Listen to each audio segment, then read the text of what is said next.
Chowmein. गांव में chowmein का चलन अभी अच्छे से नहीं आया था, लेकिन सुरेश शहर से चाउमीन बनाना सीखकर गांव में ठेला लगाता है। अरे ये केचुआ है क्या भैया? कैसे खाया जाता है? अरे नहीं, ये चाउमीन है। चाउमीन शहर में खाया जाता है। कितने की दे रहे हो सुरेश? 10 रुपए की प्लेट भरकर। तभी वहाँ शहर से पढ़ा एक लड़का आता है। जरा एक प्लेट चाउमीन तो देना। सुरेश उसे चाउमीन देता है। उसे चाउमीन खाता देख गांव वाले भी उससे चाउमीन ले लेते हैं और खाने लगते हैं। अरे वाह सुरेश भैया, कमाल की बनाए हो। 2 प्लेट मेरे बच्चों के लिए भी पैक कर दो। बस फिर क्या था, सुरेश का ठेला लगता है और चाउमीन खरीदने वालों की लाइन लग जाती है। तभी वहाँ से गांव का साहूकार होकर गुजरता है। और ये क्या भीड़ लगी है? लगता है झगड़ा हो गया है गांव में। चलूं मैं अभी तो मजे ले लूं। अरे कहाँ है, इतनी भीड़ लगी है यहाँ? लड़ाई हो गई है क्या? अरे साहूकार साहब, ना कोई लड़ाई ना हुई है। ये तो सुरेश की दुकान है चाउमीन की। हम लोग चाउमीन खाने आए हैं, आप भी खाइए ना। साहूकार चाउमीन खाता है और सुरेश की तरफ देखता है, जो सारे दिन के पैसे गिन रहा होता है। अरे सुरेश, क्या लागत है इस काम की? अरे साहूकार जी, आप अब आए तो ये पूरे 10,000 रुपए ले जाइए, जो पिछले साल शहर जाने से पहले आपसे लिए थे ना। लागत तो क्या कहे, जो आपने दिया था उसी में सीखा भी है और दुकान भी खोल ली। अरे पैसे इतने जल्दी क्या जरूरत थी? कैसे जरूरत नहीं थी साहूकार जी, इतना मोटा ब्याज कहाँ से भरते। साहूकार को अब सुरेश की दुकान को हड़पने की लालच आ जाती है। नाना करते ये सारे दिन में 500 रुपए कमा ही लेता है। अरे गांव में ये ऐसे ही कमाता रहा तो कहीं ब्याज का काम ना शुरू कर दे। अरे भैया, कोई ना कोई जुगाड़ तो करना पड़ेगा। अब साहूकार घर आ जाता है और अपनी बीवी को सारी बात बताता है। हाँ जी, ये तो मैंने भी सुना है कि सुरेश के हाथ की चाउमीन नहीं खाई तो कुछ नहीं खाया। अरे हाँ, सही ही कहते हैं। मैं भी खा कर ही आ रहा हूँ। अरे भाग्यवान कितना अच्छा होना अगर वो पैसा हम लोगों को मिल जाए। क्यों? है? हाँ, वो तो है, लेकिन कैसे? हम लोगों को तो चाउमीन बनाना आता ही नहीं है। साहूकार और उसकी बीवी अब रोज चुपके से सुरेश के घर जाते हैं और खिड़की से उसे चाउमीन बनाते देखते। अब क्या था, दोनों को चाउमीन बनाना आ जाता है। फिर एक रोज, और सुरेंद्र, तुझे साहूकारनी ने बुलाया था। बोल रही थी कि बेटे के जन्मदिन में 10 किलो चाउमीन का ऑर्डर देना है। बना दोगे ना? अरे हाँ साहूकार जी, मैं जरूर बना दूंगा। कब देना है घर में 10 किलो चाउमीन? अरे वो तो तू घर आकर बता कर लेना, मैं नहीं बता पाऊंगा। ठीक है, शाम को काम निपटा कर आ जाता हूँ। सुरेश साहूकार के घर जाता है, लेकिन वहाँ मियाँ बीवी मिलकर उसे बंधक बना लेते हैं। अरे मुझे क्यों बांध रखा है? मुझे छोड़ दो। आज से तेरा ठेला मैं लगाऊंगा और बहुत सारे पैसे कमाऊंगा। साहूकार एक आदमी को सुरेश की निगरानी में लगा देता है और वहाँ से चला जाता है।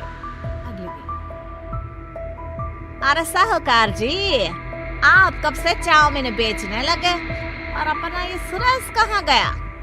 और वो तो शहर गया है।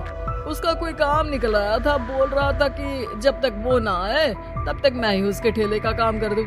पैसे भी तो बहुत उधार ले रखे थे उसने। लगता है कर्जा भरने के डर से भाग गया है। अरे पर वो तो बोल रहा था कि उसने सारा कर्जा उतार दिया है। और वो क्यों भागेगा? इतना तो कमा रहा था। अरे मुझे क्या पता। अरे चाउमीन खाना है तो बोलो, नहीं तो भागो यहाँ से। अरे हाँ, दे दो। अब तो चाउमीन खाना पूरे गांव के लोगों के लिए आदत ही बन गया है। ना खाओ तो नींद ना आए। हाँ, तो लो और निकालो 50 रुपए। 50 रुपए क्यों? सुरेंद्र तो 10 रुपए में देता था। अरे वो पागल था, मैं थोड़ी ना हूँ। गांव वाले जिनको चाउमीन की लत लग गई थी, वो करते भी क्या, दे दो, और ये लो 50 रुपए। लेकिन फिर साहूकार उन लोगों को प्लेट में थोड़ी सी चाउमीन रख देता है। अरे ये क्या, पैसे 5 गुना ज्यादा और चाउमीन बस इतनी सी। अरे साहूकार साहब, भगवान से तो डरो। बस फिर क्या था, साहूकार की मन मर्जी चलने लग जाती है और गांव वाले करते भी क्या। एक रोज मुझे तो लगता है कि सुरेश को साहूकार ने मार डाला होगा, क्योंकि उसका काम इतना अच्छा चल रहा था, फिर वो क्यों जाता, और वो भी साहूकार के हवाले दुकान करके। ना बाबा ना। अगले रोज भाग्यवान, देखो तो जरा, ये सुरेश भी ना कितना पागल था। जिस काम से वो ज्यादा पैसे बना सकता था, उससे इतने कम पैसे छाप रहा था। 50 रुपए प्लेट में भी गाँव वाले खूब खा रहे हैं चाउमीन। हाँ जी, और जितने में वो लोगों को 10 प्लेट खिलाता था। भर भर कर हम लोग उतने में 20 प्लेट बना रहे हैं, क्यों जी?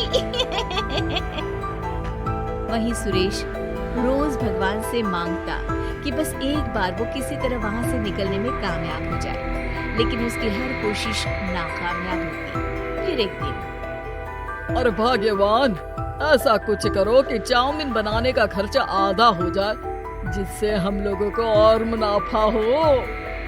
ना जी, मुझे तो कोई तरकीब ना सूझ रही। अरे सुनो, एक काम करते हैं, चाउमीन बनाने में जो सब्जी लगती है वो मंडी में लेने तुम देर रात चली जाना। तब तक वो सारी सड़ी गली सब्जी जो दुकानदार वहीं फेंक जाते हैं, वो उठा कर ले आना फ्री में। अरे वाह जी वाह, आप तो बहुत समझदार हैं जी। बीवी वैसा ही करती है, लेकिन अब लोग चाउमीन खाते तो मुंह बनाकर। फिर एक बार, अरे राम राम राम, ये पेट में दर्द काहे हो रहा है? आई, आई, आई, आई। हाय रे हाय, मेरा भी पेट दर्द के मारे फटा जा रहा है। सभी को शक हो जाता है कि उन लोगों को चाउमीन खाने से ही ये बीमारी हो गई है।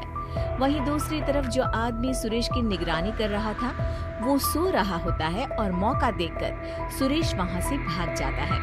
सुरेश गांव वालों के पास जाकर उन्हें सब कुछ बता देता है। बस अब क्या था, साहूकार के घर पुलिस पहुंच जाती है। चलो, तुमने गांव के लोगों को खराब सब्जी वाली चाउमीन खिलाकर बीमार किया और सुरेश को बंधक बनाया। तुम्हें इसीलिए हम गिरफ्तार कर रहे हैं। साहूकार को पुलिस ले जाती है और फिर अगले दिन से सुरेश का ठेला गांव के बाजार में लग जाता है, जहां अब पहले से ज्यादा भीड़ होती है।